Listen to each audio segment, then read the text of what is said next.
Hey there, friend. I am so excited to bring this episode to you today. I have been hounding my husband, John, to get on an episode of God's Power Stories since I started God's Power Stories, and I finally roped him into it. He's going to be sharing with you a story today of a time that he was in the hospital, not as a patient, but as a visitor, and how God met him there. I know the story is going to bless you. If you've ever felt like, ugh, the little thing that I'm going through or the little person that I am, certainly God doesn't want to spend time on me or my problem. John's got a message of encouragement for you, and I can't wait to share it with you.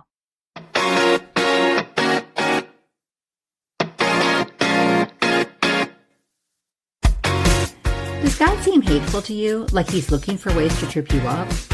Does the thought of opening his word seem daunting and intimidating? Hi, I'm Anna, your host for God's Power Stories, where we connect with God's love through the power of his stories.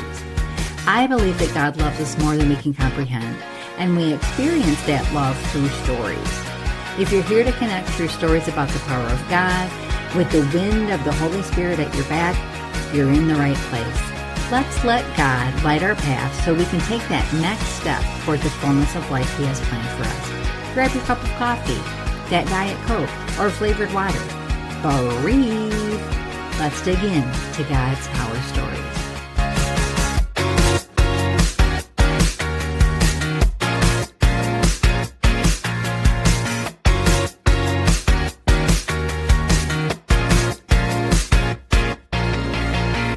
Well, it is just such fun for me today to have with me my husband, John Bradfield. John was the person that I wanted more than anything to do a guest interview with. And he has put me off, but put me off no longer. We had something happen in our family. I think it was 5 years ago. Is that right, John? I think it's 6. Okay. 6 years ago, that was pretty startling in our lives, and especially in John's life. John, tell me what was happening 6 years ago over Memorial Day weekend. Even take me back as far as like the Friday evening of that weekend. We were visiting my mom. She was up there and she's quite a pistol.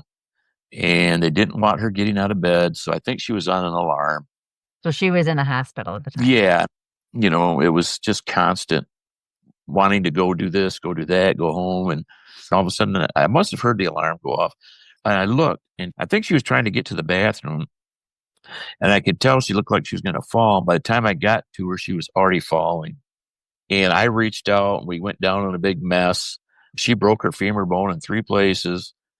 And the fall happened, and I don't remember anything until all of a sudden I was on the floor, and my head felt like it was like shaking real slow up and down, up and down. My arms felt tingly, and I didn't really know what was going on. It took me a minute to get my faculties back, but I do know that when the nurse came in, she said, "Oh, she's down, she's down." And then the next thing she said was, "They're both down, they're both down." I'm thinking, what's going on? What happened? And long story short, they wanted me to stay the night. Obviously, they got to cover their business, but it was the weekend, so they're telling me they have to put off and do some things, testing later. And I was like, I'm fine. I'm not going to sit around here anymore. Yeah, they were going to do a stress test. So on Friday, when you went down, I wasn't there. I was actually at a movie. You And stinker. I know we had been at your mom's room for, I felt like a couple hours by that point, and nothing was really happening. And there was a new movie out that I really wanted to see, and it was a super long movie. And I said, "What do you think? Do you want to go see this movie? They have a showing in like a half an hour." And you said, "No, I really don't want to go. I want to stay here with mom and just keep her company or whatever." So I said, "Okay, well, do you mind if I go?" And you said, "Nope, I don't mind." So I went ahead and I took off to the movies. And of course, when you're in the movies, you put your phone on silent if you're a good moviegoer. So I didn't have any idea that anything had happened until I came out of the theater. And I got into my car, And I turned on my phone just to see if I'd gotten any messages, and my phone had blown up with messages from Amber, from Jason, from Travis, our kids, multiple calls, and I can't remember who I got a hold of. At any rate, whoever it was that I got a hold of, they said, "You need to go to the hospital because dad has collapsed." So I went flying up to the hospital, and by that time, you had been told that they had no idea what had happened, but that you had collapsed in the room. And not only collapsed, but had almost like a seizure type of an experience. And so, because that was not part of anything that had ever happened to you before, they had to keep you overnight to be able to check you out and see what was happening. And I remember saying, "Well, let me go home and get his meds and let me go home." And they said, "Oh, no, no, no. Don't worry about any of that. We'll take care of all that. We've got everything here that he needs. He'll be fine." So by the time I left the hospital that night, I think it was around 11 or 11:30 by the time they got you checked into the room and all that. And so you were already kind of put out. Mm. Well, that's for sure. I Yeah. was not a happy camper. Yeah. So by the next day, all the things that they just had assured me they would have in place for you, they didn't have. You went without things that you should have had. By the time I got there, I think it was around 10:30, 11 o'clock in the morning. And you were already super irritated because I said, "What testing have they done for you so far?" And you said, "They've done no testing so far." And I thought, "Oh my word, they were so worried about him last night and they haven't done a single test for him so far." So, I I know. think they drew blood. I think that's the only thing they did was drew the blood. Yeah, and they had come in to do something, and I said, "If this for the stress test," which was supposed to be the thing that we were waiting on more than anything else. They had a couple other tests they wanted to do, but the stress test was the big one. And they said, "Nope, it's not for that. We don't know when that's gonna happen. That's up to the team." I said, "Well, do you think it'll be done today sometime? What time today do you think it'll be done?" And they said, "Oh, I don't think it'll be done today. I don't think it'll probably be done till maybe Tuesday." And this was Saturday. And I remember you just being like, "This is ridiculous. We just need to go. We don't need to be here anymore. This can't be that big of a deal if they're taking so long to do the testing."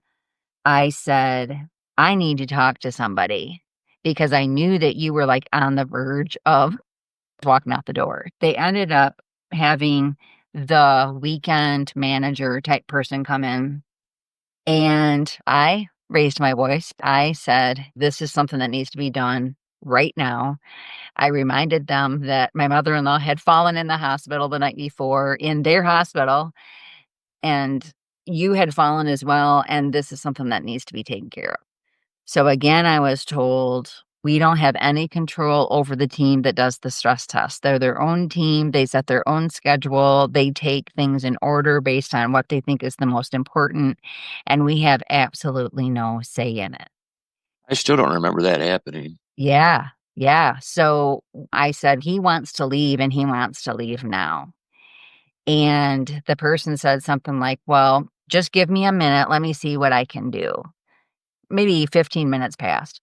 And a technician came into the room, and I said something like, "Are you here for the such and such test?" And she said, "No, I'm here for the stress test." So I thought, "Oh, maybe it helps that I raised my voice and threw a little bit of a fit." So I said, "Can I go with you guys?" And she said, "No, really not, because there's not even a waiting room for you to sit in.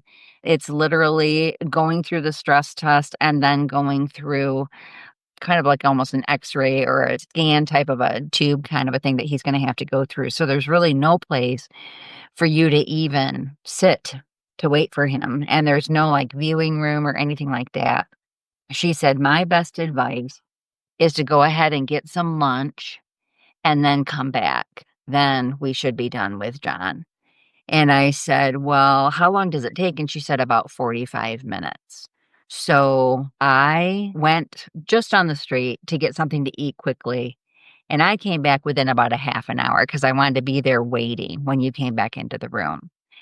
And before I could even get to your room, one of the personnel of the hospital that I had recognized from when I left met me in the hall and said, "Oh, thank goodness you're here. Someone needs to talk to you." And it happened to be the weekend manager that had seen us earlier. So she sat me down and she just starts rattling off all this information about you, about how you've had a heart attack. We could lose him. We have to whisk him into emergency surgery. In fact, he's not even in the room that he was in before. He's now in the ICU, but he's only there long enough to prep for the surgery. And then they're going to have to take him immediately into surgery to try to save his life.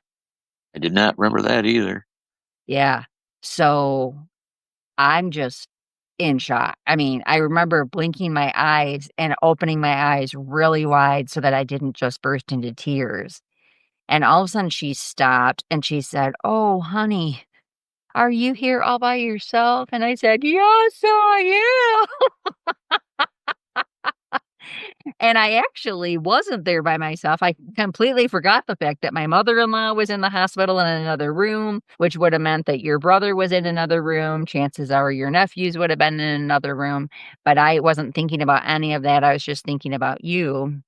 And so she gave me a big hug and said, "We need to move quickly because they really need to get him into surgery. So we need to go to his prior room quick enough for you to point to things to say, take this, take this, take that. Those are all our things. And then we'll have somebody there that can actually pack that stuff up for you and take it into the ICU room so that we can get him into surgery." So we did that. She walked me to the room. I pointed to what I needed to point to. Then we went to the ICU and you were on the gurney. You had a whole medical team around you and they were ready to take you into surgery. Now, do you remember anything that was happening in that ICU room? I don't think so. I remember coming out of the tube, or when they first put me in the tube, started to put me in that, and I just had this strange crushing feeling. And I was like, how long is this going to take? And the nurse said, not too long. And she started putting me in, and I let her know in no uncertain terms to get me out. And then I don't remember anything till all of a sudden I couldn't see. I don't know if I had my eyes closed or what, but I could hear people shuffling all over around me. And everybody was saying, who's in charge? Who's in charge? Who's in charge? Which obviously was so they're on the same page. One person has to be the person handling that. And I was fortunate enough that the cardiologist had stayed. I'll let you tell what he said to you, okay? Yeah. So you had gone through the stress test, and this was all while I was getting a quick bite to eat. And when you got done with the stress test, they put you into this tube so that they could do the scan, which I think is a normal part of the process that they Yes, do. it is. Typically, that doctor is there long enough to observe the stress test, but he usually leaves the observation booth after the stress test is complete because there's really nothing for him to see while you're getting the scan. And then once he gets the results of the scan and he's able to examine the results of the stress test, then he comes to tell you what he tells you. But in this case, something drew his attention back to you. I don't know if he heard something, the ruckus maybe between you and the tech or what he heard, but whatever it was enough to cause him to turn to see what was happening with you. And what he saw was a man who was very agitated, a man who was covered with a sheen of sweat, and he immediately knew that you had had a heart attack. And he told the tech, "Get him out. We need to get him out now." And he told me after the event, if he had done what he normally does, which is to leave that booth as soon as the stress test is done, we would have lost you. You would have been gone. But at this point in time, where we are in the story is we're in the ICU room. I come in. Do you remember me coming in or anything like that? I remember seeing you for a second and I felt like I couldn't hold my head up. Mm-hmm. I know at some point I said, will you guys pray for me? And it wasn't out of fear for myself. It was out of fear for my family. And the only thing I could think about is I want my family to know that I love them and I would never want to leave him. But he was there. He was with me, and I knew it. I could feel him. I could feel this warmness come into me. And it was not about me at all. And I didn't even know where I was when I saw you. It was like, I didn't even know. I just picked my head up and there you were. You know better than me. I know I didn't get very far. And I don't even Yeah. know if I opened my eyes or anything. Yeah. And I don't even know how many people were in there. I feel like there were 10 to 15 people, medical specialists around you doing what they do. And the weekend manager that was with me took me straight to the doctor who was in charge of the surgery. And he rattled off a bunch of stuff, and I can't remember most of it. And he said, I don't know. I mean, it is really like seconds matter right now. So we really have to go. And I said, how long will the surgery take? And he said, it will take as long as it takes. And so I went over to you, and I could not talk, trying to get it under control because I didn't want to make you think that I was worried, or I didn't want you to have to focus on me. I just wanted you to focus on trusting God and getting well and that kind of thing. But I finally got enough, I guess so, yeah, enough confidence. I got enough voice. I got my tears under control enough that I could lay my hand on you and say, I'm here. And when I said, I'm here, you opened your eyes just ever so slightly and turned your head so that we could see each other. And I told you that I love you. And you said, I love you too. And then you said, can you pray for us, doctor? And he said, well, I already have. I remember But praying. yes, yeah, Yeah. but yes, let's pray again. And so he That's, did. He rattled off a very quick prayer. I don't think it was more than 20, 30 seconds, I but think I did the prayer the first time, and then there were a lot of amens or whatever. But yeah. And then he said, we got to go. And so you were gone. So all of this took from the time that I walked onto the floor where I had left you to go to lunch until the time that they were whisking you away from the ICU. I don't think it could have been more than a minute and a half to 2 minutes. It was very, very, very quick.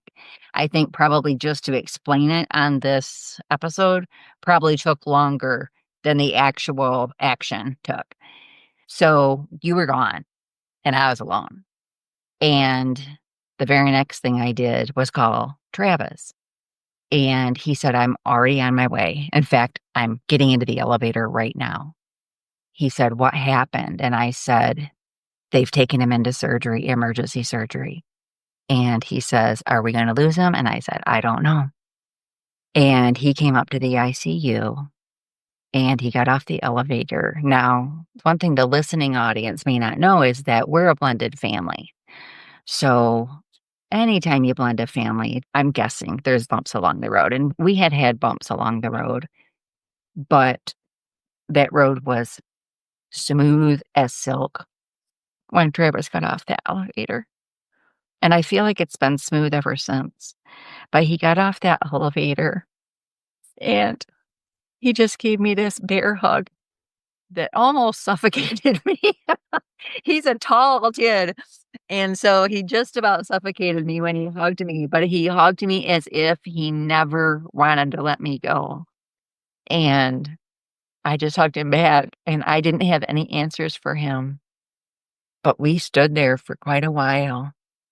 And finally we released, and, we both sat down, and I was getting texts from the other kids who were trying to get to the hospital as quick as possible because we really, at that point in time, had no idea whether we were going to lose you.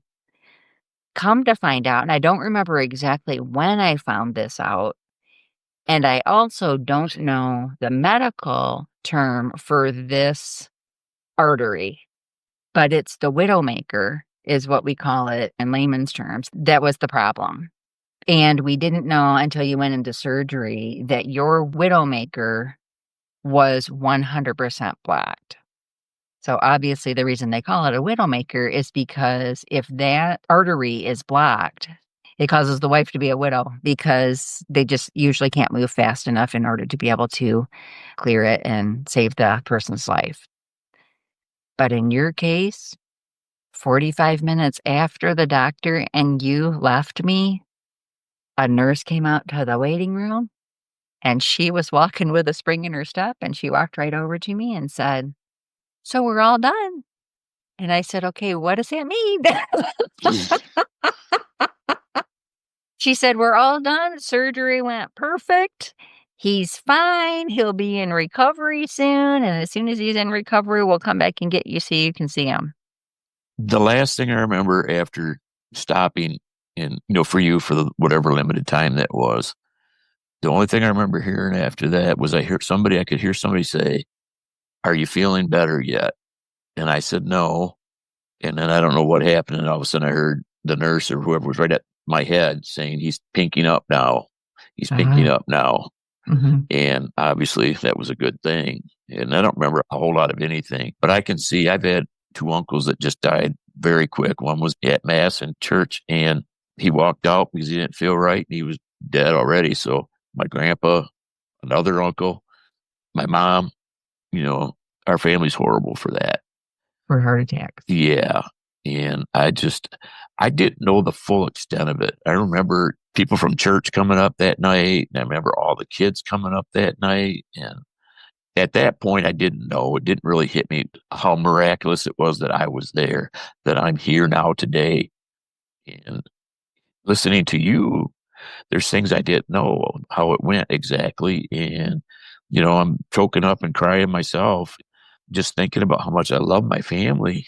And I didn't want to let them down and die. Yeah. I wanted to be there for you guys.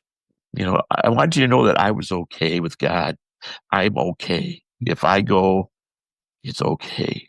Mhm. And I wanted you guys to have that peace that there was nothing between us. This was God choosing that it was time for me to go, and that I didn't want anybody to doubt how much I loved it and how Yeah. important they are for me.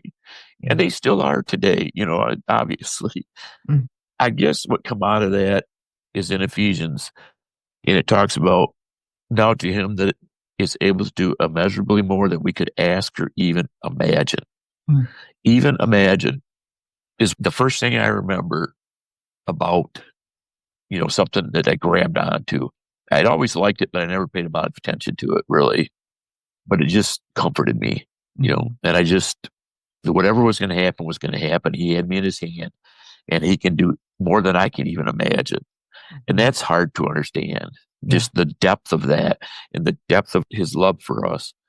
And he is the one that says, when you go, when you stay, he knows now when it's going to be. But I struggled with a lot of guilt too, because, having that heart attack, what did I do? What shouldn't I do? Was I taking care of myself?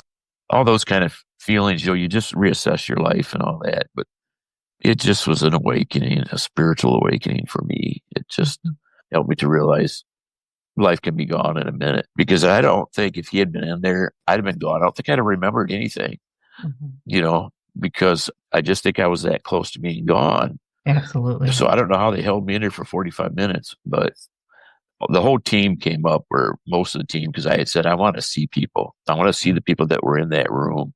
Mhm. And they were just smiling and happy about this little fat man that didn't really think he deserved to be saved, didn't think his life was worth much. Why did he save me? And these people were so excited to have been a part of that. And it warmed my heart. And then to see all the different people that come, I'm thinking, wow, how'd they even find out I was here? I can't believe how much emotion there is still in me Yeah. about that, and Mhm. how I love my family and how fortunate and blessed I am to be able to be around them. Now, sometimes I can be bullheaded, and it can be bullheaded, and we go at each other, but I know she loves me. She knows I love her, and we've learned to squash our little differences down, and life is just too important. Yeah. I don't know if this has anything to do with it, but it wasn't very long after that. I don't know how long I was out of the hospital, but not very long.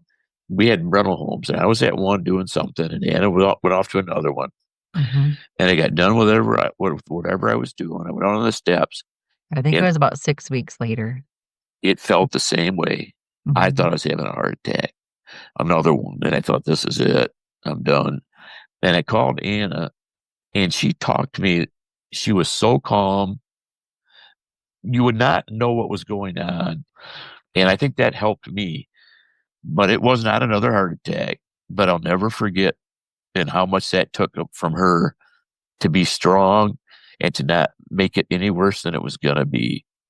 And I hadn't seen that side of Anna before. And that was the first time I saw something like that. And it was like, wow, I got a good one. I know there's times you don't think I think that, but I'm telling you right now that I love you. And I am so glad that God chose to heal me. I've been able to spend time with my family. You come from a family so strong Christians. It goes down from your mom and dad to you to the next generation. And I'm sure it's going to go to the next. My mom was a very strong believer and devout Catholic. She did quit going to church, but even while had dementia and stuff, she always talked about God. Mm-hmm. Always. She had triple bypass. And they wouldn't do operation because she was so. This was actually years before I even met you. Yeah. Anyway, long story short, they wouldn't touch her. She was obese and her blood pressure, and she was in bad shape. So they said, the helicopter's on the way. You're going to Milwaukee. St. Luke's there is like known for their cardiac care. They did the triple bypass. And, it was just, they were there. They meet you at the door. They tell you what they're going to do, exactly what the nurse will come out when we get this part done, blah, blah, blah. And, the next day or two, she's starting to walk. And it's like, Mm-hmm. wow. So I don't think that has anything to do with anything other than another part of, my family history.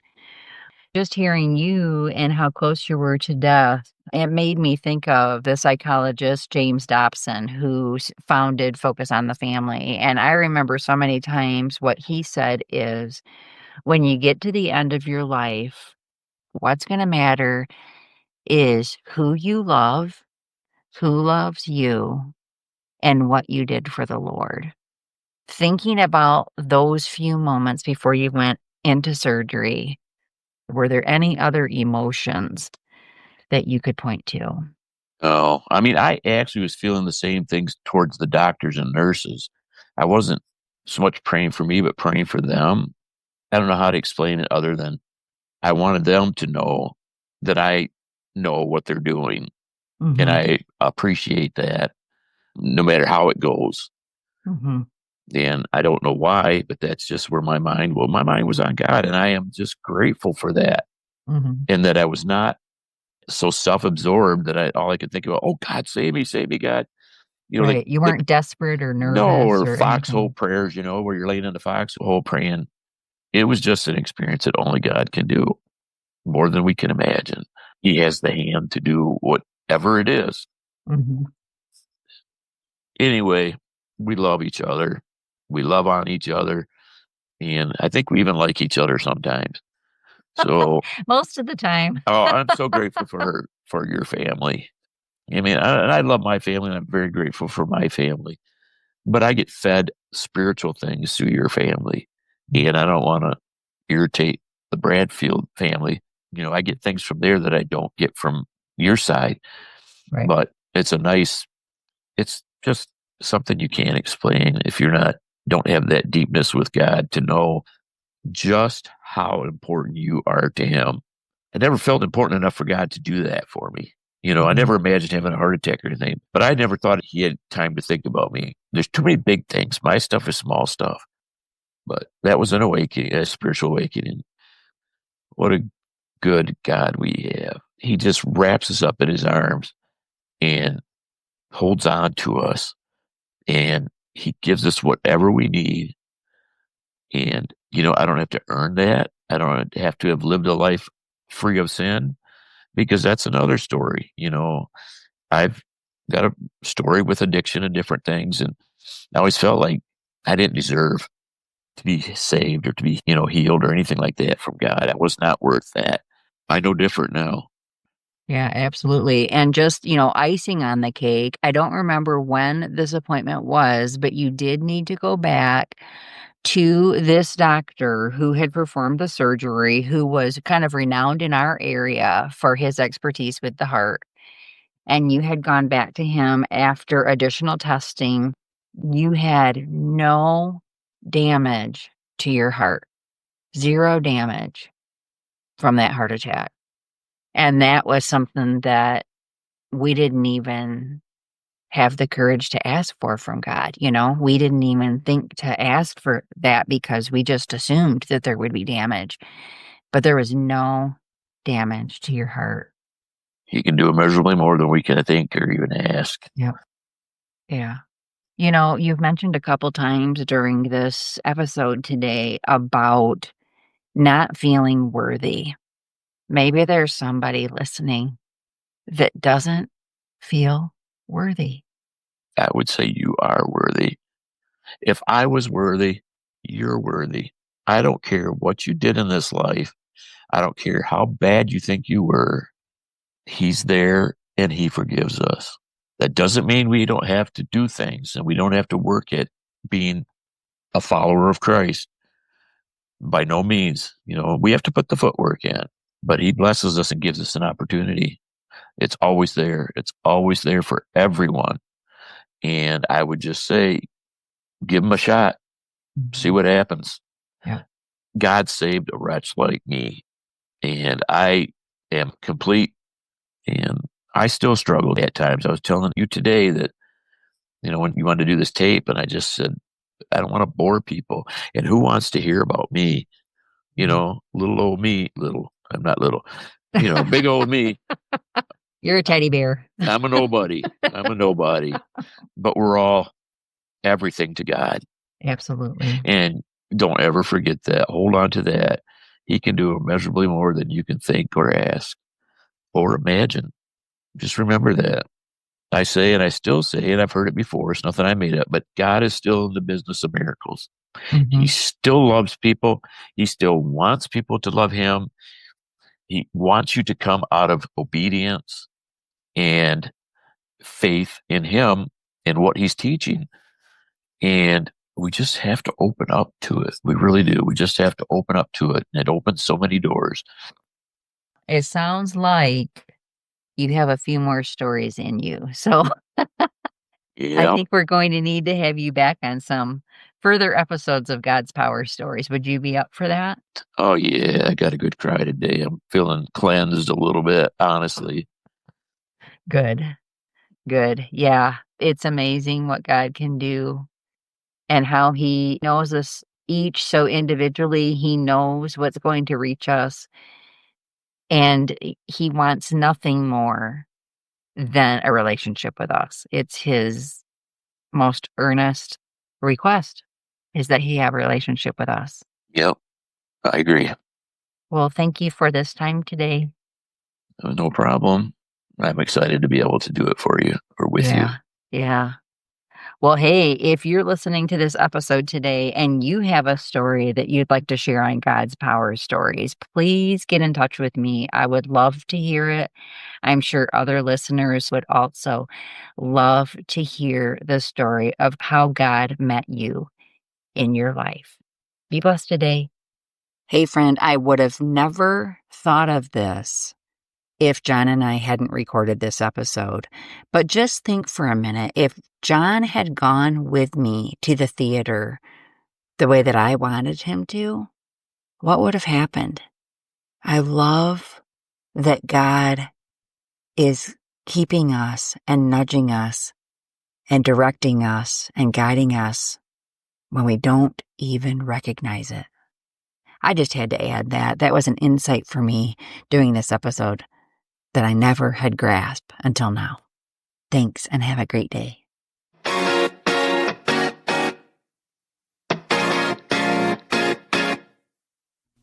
Hey, real quick, if this episode blessed you in some way, I'd love it if you leave a written review for the show over on Apple Podcasts. These are like gold to me. Reviews help me know what you enjoy while providing insight on what you want to learn about. Also, take a screenshot of the review or this episode so that you can share it on your Facebook or Instagram stories. For Facebook, tag me at Anna Moore Bradfield Author. For Instagram, use Anna Moore Bradfield. When I share you back in my stories, both our lights will shine a little brighter. May you witness God's power in your life today, my friend.